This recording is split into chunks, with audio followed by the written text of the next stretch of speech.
The entire face of the ancient world changed because God could not look away. 10 women, 10 stories, 10 moments when a God, looking down on the mortal world, or conversely, on the divine, made a decision that forever changed the course of mythology.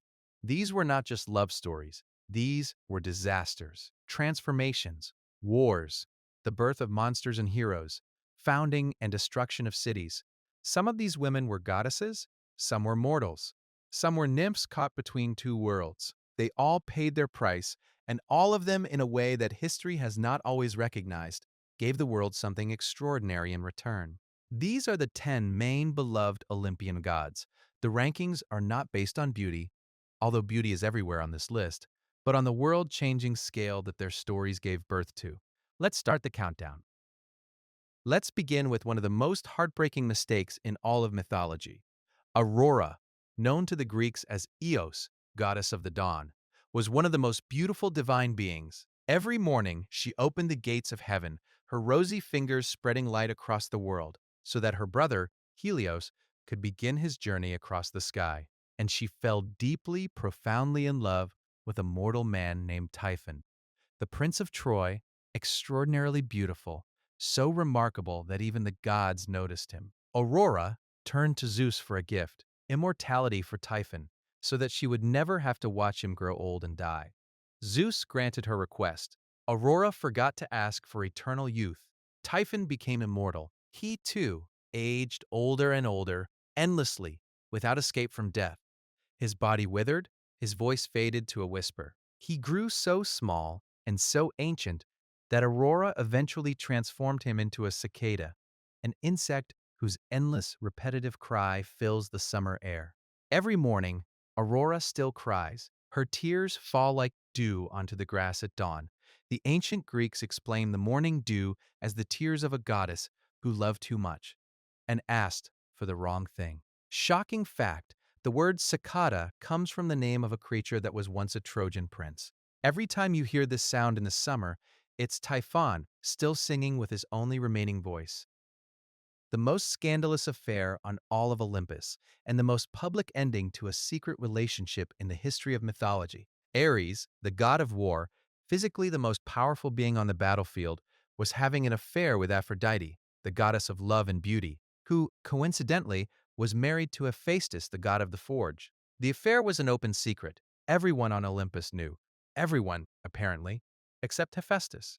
When he finally learned of it, from Helios, the sun god who sees everything, Hephaestus didn't confront Ares directly. He wasn't foolish enough to do that. Instead, he went to his forge and created something extraordinary. A net of incredibly fine golden wire, invisible to the naked eye, stronger than any physical force. He stretched it around his bed, and he waited. Ares and Aphrodite arrived. The net fell, and there they were, the god of war and the goddess of love, completely trapped, unable to move, utterly defenseless. Hephaestus summoned all the gods of Olympus to witness. They came, and they laughed. The goddesses kept aloof out of modesty, but the male gods arrived and openly joked that they wouldn't mind being in Ares's place, even if they were caught in a net. Shocking fact, the god of war, the most physically formidable being on the battlefield, was publicly humiliated and ridiculed by all the gods of Olympus. Aphrodite, freed by Poseidon, having negotiated her freedom, continued to live as before. Ares fled to Thrace. Hephaestus had his revenge, and nothing more. Apollo, the god of prophecy, music, and the sun, was not accustomed to refusal. Cassandra was a princess of Troy, the daughter of King Priam, extraordinarily beautiful and already dedicated to serving the gods. Apollo noticed her. Apollo offered her the gift of prophecy in exchange for her love. Cassandra accepted the gift. Then she refused Apollo. The god of prophecy could not take back his gift. Divine gifts, once given, cannot be destroyed. But he could add something to it. He cursed her. From that moment on, Cassandra could see the future with absolute accuracy. And no one would ever believe a word she said. She predicted the fall of Troy. She warned that Paris's return of Helen would destroy the city. She stood on the walls and shouted the truth to her people, and they looked at her with pity and left. She was right about everything. In all the coming disasters, She saw everything with absolute clarity, spoke everything with absolute precision, and every time she was considered crazy. Shocking fact. Cassandra's name has entered the English language as a word. Cassandra means someone who accurately predicts disaster and is ignored. 3,000 years after the Trojan princess was cursed by a rejected god, her name describes one of the most unpleasant human experiences. Medusa was a priestess in the temple of Athena, a mortal woman of extraordinary beauty who dedicated her life to serving the gods. Poseidon defiled her in Athena's sacred place. Athena punished Medusa. Not Poseidon, but Medusa herself. She transformed her into a gorgon, with hair like snakes and a gaze that turned men to stone. The beautiful priestess became a monster so terrifying that even heroes approached her only through her reflection in a mirrored shield. And from Medusa's blood, when Perseus finally killed her, two creatures were born: Chrysaor, the golden giant, and Pegasus, the winged horse, one of the most beloved creatures in all of mythology. Shocking fact, Pegasus, the magical winged horse that appears in countless stories, games, and films, was born from the death of a woman who had done nothing wrong. Every time you see an image of this beautiful winged horse, you are looking at the product of an injustice that the ancient Greeks preserved in their mythology without ever resolving it. Not all gods loved women, and this is a point most retellings quietly skip over. Ganymede was a Trojan prince. Ancient sources described him as the most beautiful mortal who ever lived. Zeus, looking down from Olympus, saw him tending his father's flocks on a hillside. He sent an eagle, or transformed himself into one, depending on the source, and carried Ganymede to Olympus. There Ganymede became the cupbearer of the gods, the one who poured nectar for the divine assembly at their banquets. He was granted immortality and eternal youth, a gift Aurora had forgotten to ask Typhon for, and he remained forever on Olympus, young and handsome, serving at the table of the gods. Zeus rewarded him with the gift of divine horses, the most precious thing in the ancient world. Shocking fact, Ganymede was eventually placed among the stars in the constellation Aquarius, the water bearer. Every time you look at this constellation, you look at the Trojan prince carried to Olympus by an eagle. He's still there, still young, still pouring water for the gods, forever frozen in the stars above us. Apollo loved many people throughout his mythology, but the story of Hyacinth broke him. Hyacinth was a Spartan prince, unusually handsome, athletic, and devoted to Apollo. They were inseparable companions, spending their days together hunting, playing musical instruments, and participating in sports. But Apollo wasn't the only one who noticed Hyacinth. Zephyr, the west wind, loved him too. And Hyacinth chose Apollo. One day, Apollo and Hyacinth were throwing the discus on a field. Apollo threw it with divine power, high and far, demonstrating the might that distinguishes a god from a mortal. Zephyr, watching from the air, acted. He changed the direction of the wind. The discus, redirected by the jealous god's breath, deflected back and struck Hyacinth on the head. He died in Apollo's arms. Apollo, the god of prophecy and medicine, the god capable of healing and foreseeing the future, could do nothing. The laws of fate, which he himself had established, did not obey even him. From the blood that fell on Hyacinth, Apollo grew a flower, a hyacinth, marked with the Greek letters AII, the ancient sound of grief. A shocking fact: every hyacinth flower that ever bloomed bears the marks of Apollo's grief on its petals. The ancient Greeks, looking at these marks on the hyacinth, saw the god's tears written in botanical ink, a love story preserved in a flower that still grows in gardens around the world. Zeus appeared to the queen of Sparta in the form of a swan. The encounter between Leda and Zeus is one of the most discussed and disturbing stories in all of Greek mythology. But the outcome of this encounter, whatever it was perhaps the most significant union in all of ancient mythology. 4 children were born from Leda in 2 eggs. From one egg, Helen, the most beautiful woman in the world, whose face served as a crowd for thousands of ships, and whose story gave rise to the greatest literature of antiquity, and Clytemnestra, who would become one of the most powerful and terrifying women in ancient drama, killing her husband Agamemnon in revenge for the sacrifice of their daughter. From the other egg, Castor and Pollux, The divine twins, the Dioscuri, patron gods of sailors, ultimately placed in the sky as the constellation Gemini, still visible above us tonight.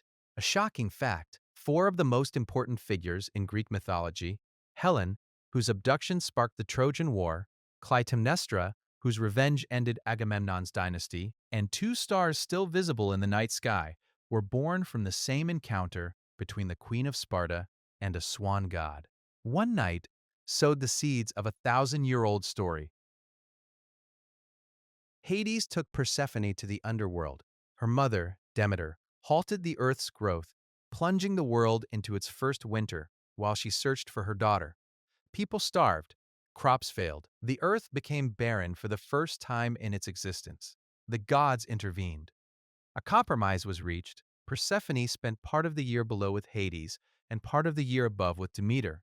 Thus were the seasons born. Every spring that ever came, every summer harvest, every autumn when the leaves change color and fall, every winter when the earth grows cold and dark. All of this, every cycle of the natural year throughout the history of the planet, can be traced back to this one story, to Hades and Persephone, to a mother's grief and a daughter's pomegranate seeds. A shocking fact. The ancient Greeks believed that the reason crops grow, wither, and grow again, a cycle that has sustained all human civilization since the first seeds were planted, was because a god fell in love with a goddess and took her underground. And when you consider what the agricultural cycle truly means for human survival, the significance of this story becomes truly staggering. Semele was a princess of Thebes who loved Zeus, and Zeus truly loved her in return.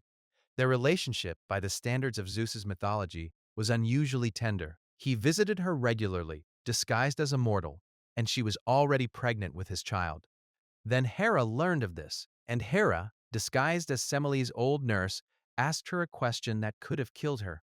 "If he truly loves you," Hera whispered, "ask him to appear in his true divine form. Prove that he is who he claims to be." Semele made Zeus swear by the river Styx, the most unbreakable oath in the universe, to grant her one wish. Zeus, who loved her, swore it before he even knew what she was asking. Then she asked. Zeus begged her to ask for something else. Anything. He knew what would happen. The oath was sworn, and she begged. He revealed himself. Semele was instantly consumed by divine fire. No mortal body could withstand the sight of a god in all his divine glory. But Zeus saved the unborn child. He sewed the infant to his thigh and carried him until he was ready to be born. This child was Dionysus, the twice-born god of wine, theater, and ecstasy. Shocking fact, Semele later became immortal after Dionysus descended into the underworld and brought her back, elevating her to Olympus as the goddess Thyone. The woman, consumed by the god's love, eventually became a goddess herself. First, she had to die, but she achieved it. And first and foremost is a love story with the most extraordinary, the most fateful, the most world-changing consequences in all of Greek mythology. Metis was a titaness, the wisest being to ever exist, not just among mortals, not just among the Olympians, but in the entire history of the universe. Her name literally meant wisdom. She was Zeus's first wife and carried his child. The prophecy came true. Metis would first give birth to a daughter equal to Zeus in wisdom and strength, and then a son who would overthrow him. Zeus swallowed Metis whole. He consumed the wisest being in the world because he feared what she would create. But wisdom cannot be destroyed. Within Zeus, Metis continued her work, forging armor for the child growing within her. The sound of this divine hammer brought Zeus to such agony that Hephaestus was forced to split his skull with an axe. Athena emerged from it, grown, fully armed, already uttering her battle cry. The goddess of wisdom, who ruled Athens, she gave humanity democracy, philosophy, and the Parthenon, in whose city Socrates, Plato, and Aristotle were born, whose legacy shaped the entire intellectual tradition of Western civilization. All of this, every philosophical idea, every democratic principle, every work of art and thought dating back to ancient Athens, sprang from the daughter of the wisest being who ever walked the earth, born from the mind of the most powerful god who ever existed. A shocking fact, Western civilization, the entire philosophical, democratic, and artistic tradition that shapes the modern world, descends to a titaness who was swallowed by a god because he feared her. Metis was never recognized. She was consumed and forgotten, but her daughter created everything. 10 lovers, 10 moments when divine desire collided with mortal or immortal reality and gave birth to something that forever changed the world. Aurora's tears became the morning dew. Cassandra's curse became a word we still use today. Medusa's death became Pegasus. Leda's children became the stars of Gemini. Persephone's pomegranate became the seasons. Semele's death became Dionysus. Metis's consumption became Athena. None of these women chose the roles they were assigned. None of them asked to be at the epicenter of divine desire. None of them were consulted about the consequences their stories would have for the world. And yet, each of them gave birth to something that outlived the gods themselves. Divine desire passed, love affairs ended, the gods departed, but Pegasus still blooms in our gardens. The seasons still change, the morning dew still falls, and the word Cassandra still means one who speaks the truth no one wants to hear. They're still here, all 10 of them. They still shape the world. They still make a difference. 3,000 years later, if this story touched you, subscribe. We have a whole series of articles about every god and character in ancient mythology. Leave a comment. Which of these 10 stories touched you the most? Until next time, stay in love.